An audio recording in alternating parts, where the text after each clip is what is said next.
چون اینجا اینمی داره ما رو پاره میکنه.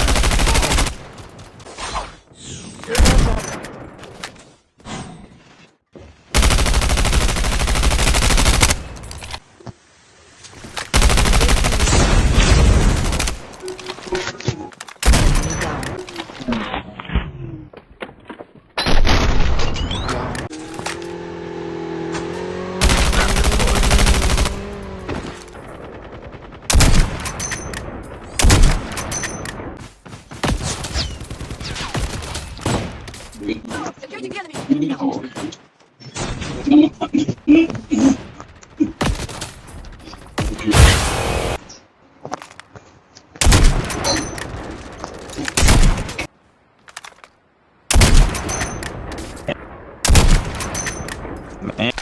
اون افتضاح افتضاح پایینه پایین